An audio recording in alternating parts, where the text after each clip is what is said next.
Hello everyone, I'm Pastor Tamaka, Apostolic Believers of Christ International, Institute of Salmian.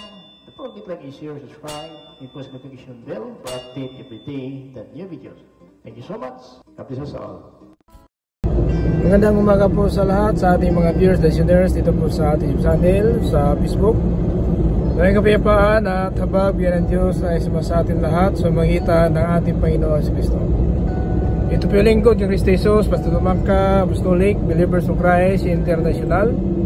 Kapatid, sa bawat araw, una sa lahat, mas salamat tayo sa Panginoon sa kanyang kabutihan.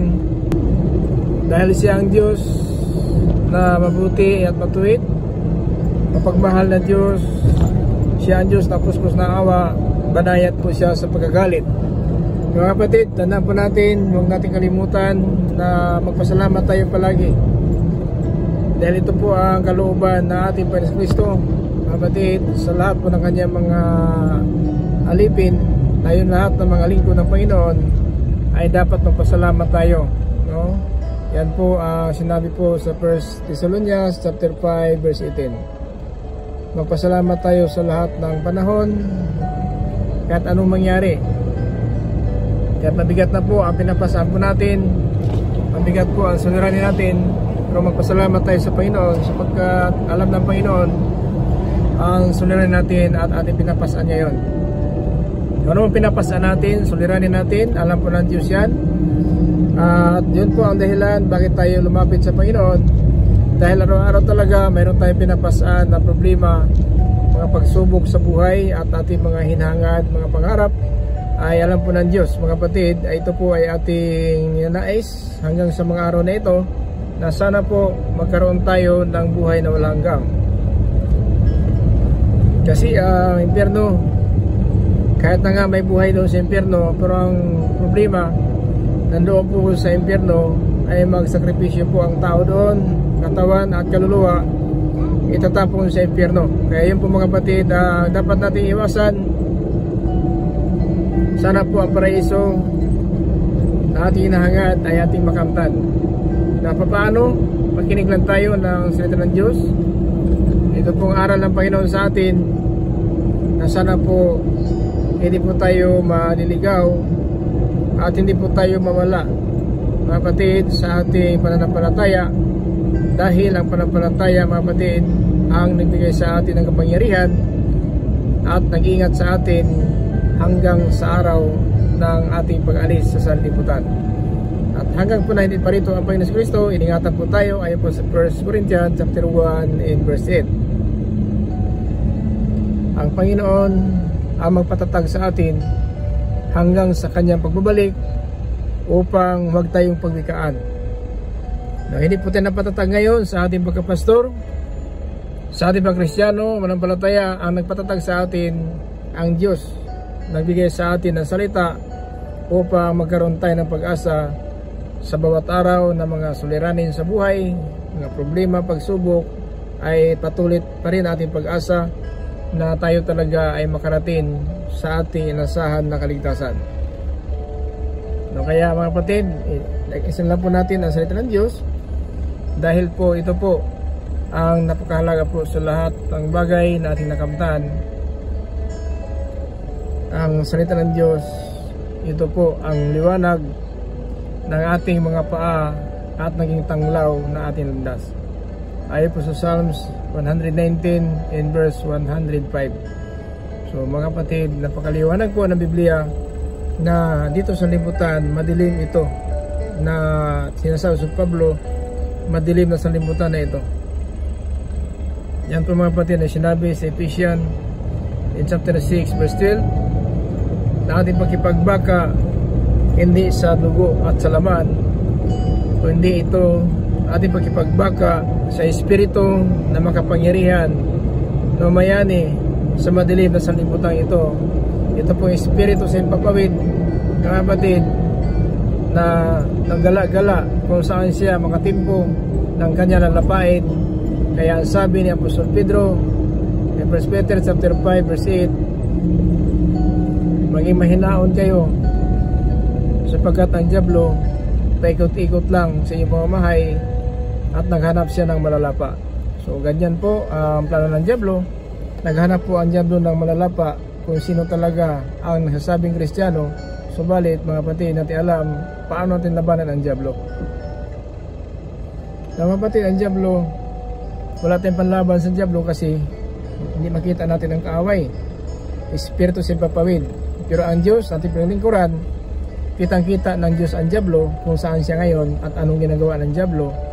Yan mga kapatid ang ating lamang na tayo manampalataya na Kristiyano na totoo naglilingkod sa Panginoon. Iingatan po tayo ng Panginoon anuman ang mangyari na sa limutan. Biblia ng pagpatunay mga kapatid, sinabi po sa 2 Thessalonians in chapter 3 verse 3, ang sabi ng Biblia mga kapatid na ang Diyos ang mag-ingat sa atin laban sa Diablo. So siya mag-ingat sa atin. Huwag tayong mainip, huwag tayong wala ng pag-asa, huwag tayong manghina at malalamig, dahil ang Diyos na pinalingkuran, Diyos mabagin at mapagbiyaya, kusmus ng awa, banayad siya sa pagkagalit. Ayon po sa Hunas, Kabanata 4, talata 2. Yung mga kapatid, huwag tayong magwala ng pag-asa. Tuloy lang, labanan po natin ang Diablo, at ang Diablo ay tatakbo siya sa atin. No? Santiago, Kabanata 4, talata 7, mga kapatid, laban natin ang Diablo at lalayuan niya tayo. So, paano lalabanan? Mga kapatid, tungkol po ng salita ng Diyos na ating napakinggan at ating naunawaan, dito po ang bigay sa ating pag-asa para hindi tayo maninla ng Diablo, mga kapatid, sa ating pamuhay. Ito sinasabi mga kapatid, sinasabi sa 4 cities Santiago, pakinggan natin.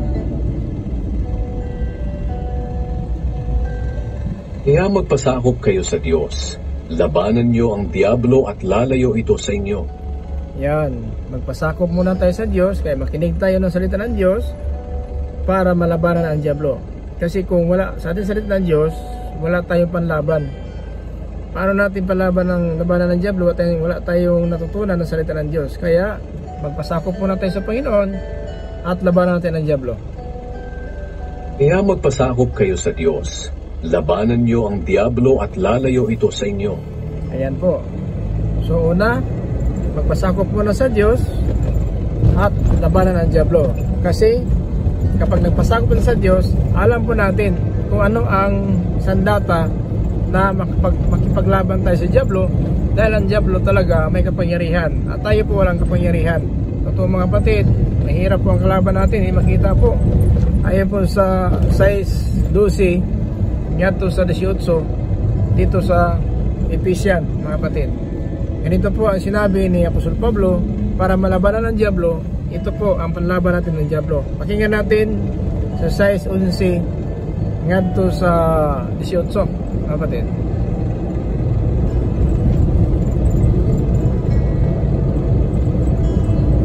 Gamitin niyo ang lahat ng kagamitang pandigma na ibinigay sa inyo ng Diyos para malabanan niyo ang mga lalang ng Diablo.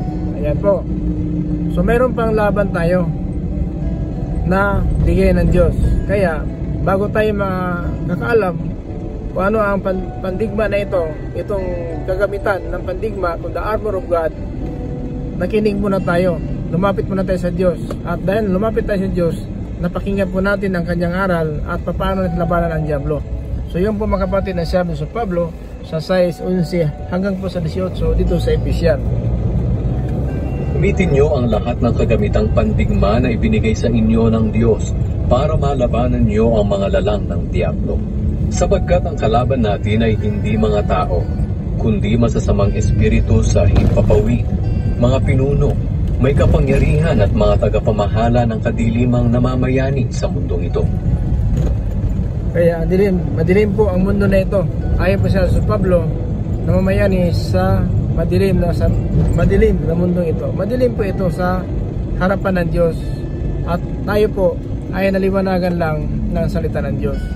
Kasi dito tayo nalaman po natin ano ang dapat na pumuhay para malabanan natin, mga kapatid, ang Diablo. Ito po ang turo, mga kapatid, aral po sa atin ng Panginoon na kailangan natin isuot ang sandata na ito, kasi ito po ang panglaban natin sa Diablo. Kasi kung wala tayo dito, hindi tayo makalaban si Diablo. Verse 13. Gagamitin niyo ang lahat ng kagamitang pandigma na ibinigay sa inyo ng Diyos.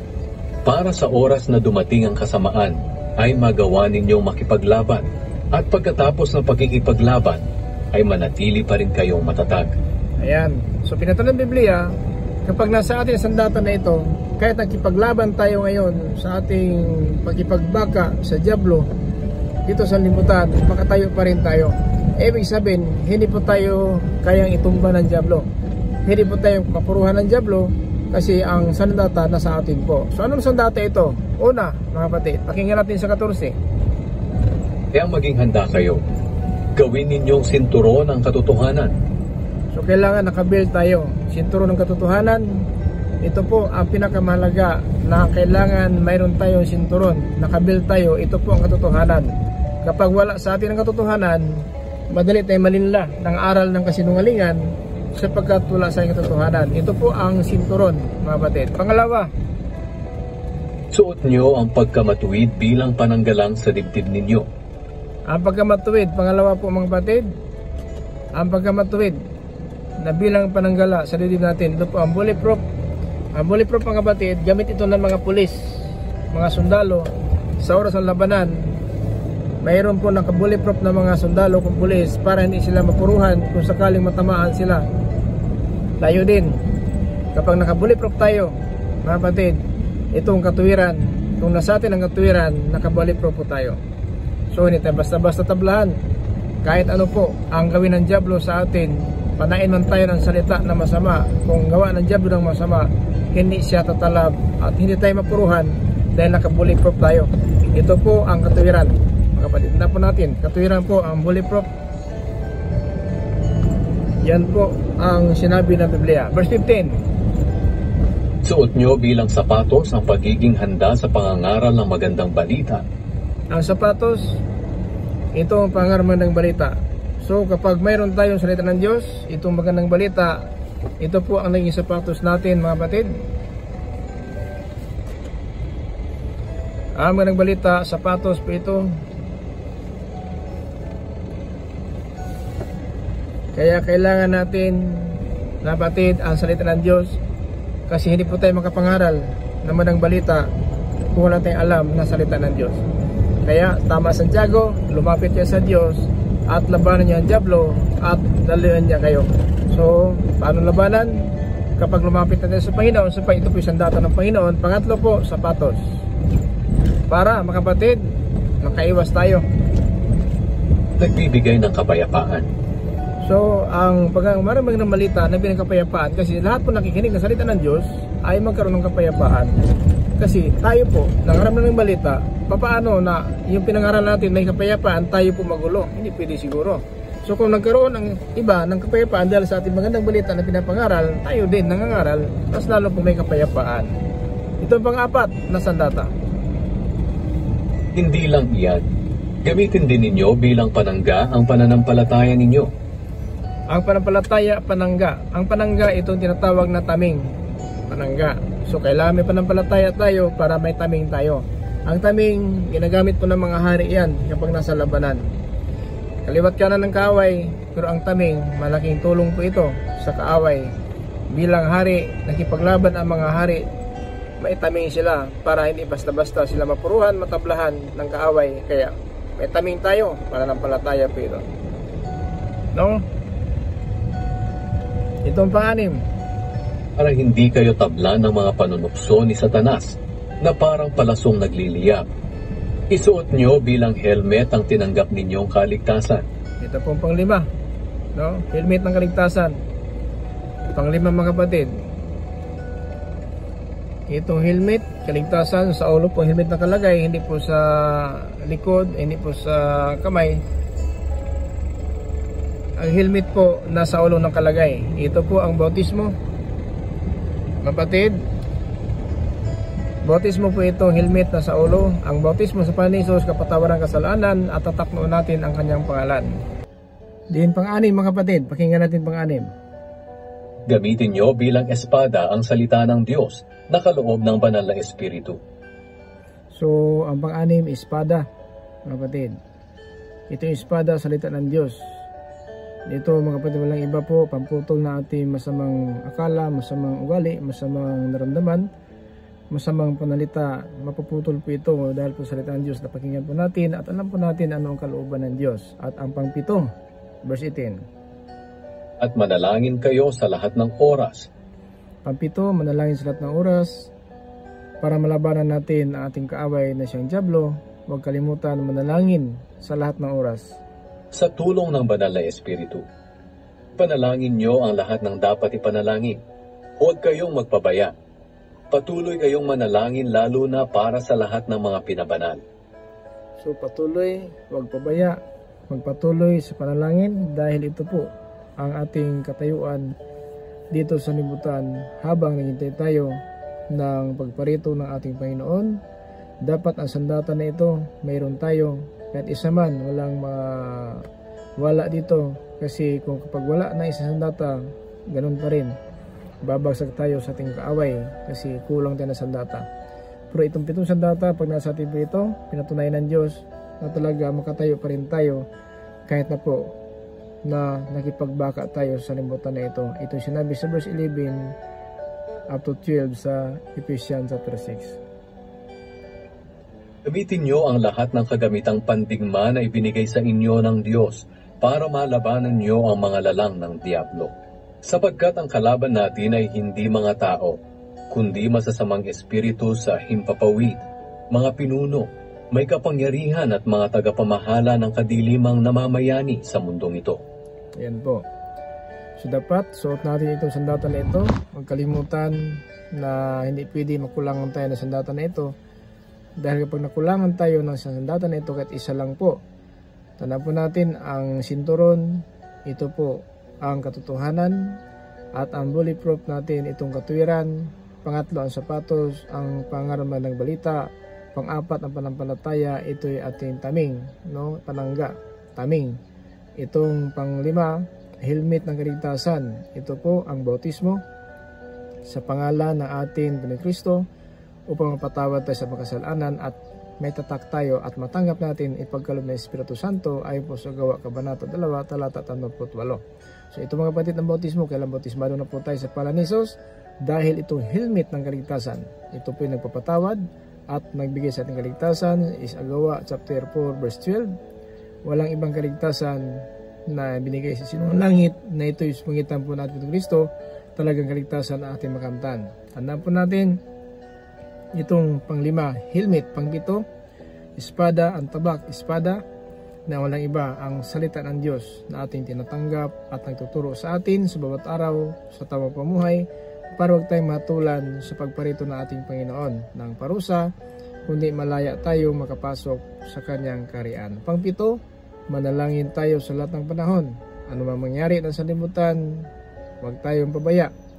Manalangin at hindi sa atin lang pamilya, sa ating kapwa pananampalataya, kapatid sa pananampalataya, lahat po ng dapat ipanalangin ay ipanalangin natin para magkaroon tayo ng kapayapaan dito sa sanlibutan. At yan mga kapatid, 7 sandata, kaya sa ating keyverse, Santiago chapter 4 and verse 7, lumapit siya sa Diyos at labanan niyo ang dyablo at lalayuan niya kayo. Paano labanan?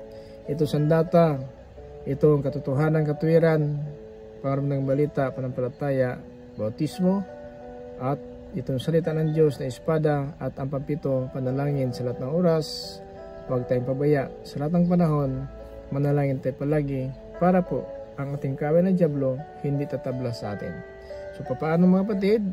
Ngayon, napayag na po ang sikreto. Hindi kay pastor ako, pare ako, tagapagturo, Kristiyan manampalataya ako, pero kulang tayo sandata, mga kapatid. Kailangan sandata na ito, kumplito po tayo, para kung sakaling man na makipagbaka tayo sa libutan na ito, manatili pa tayo makatayo. Kaliwat kanan man ang kaaway, anuman ating harapin at sa likuran. Basta na sa ating sandata na ito, tandaan po natin, Diyos po ang nagsasalita, makatayo pa rin tayo sa labanan na ito. Sana mga kapatid nakatulong po sa atin itong mga video na ating ginagawa. Ito po ay nais ng Panginoon lang po na manatiling matatag, manatili po tayo na may pag-asa tungo ng kaligtasan.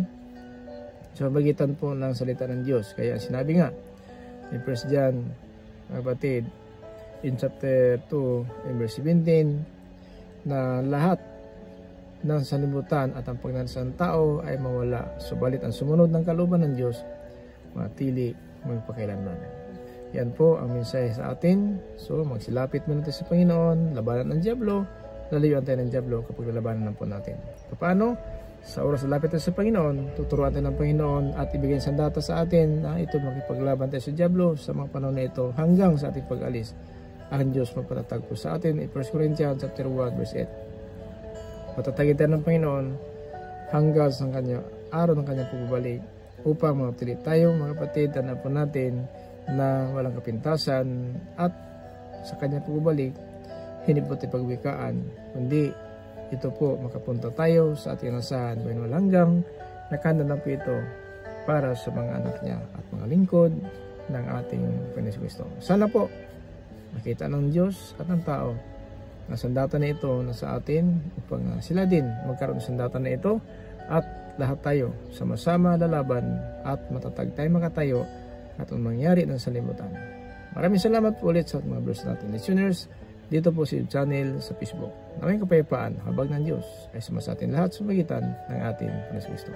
Ito po rin Kristo Jesus, Pastor Tomac Apostolic, Believers of Christ International, Sinan Tomas, Grace, Mercy, in peace. Be with us, Jesus Christ. Amen.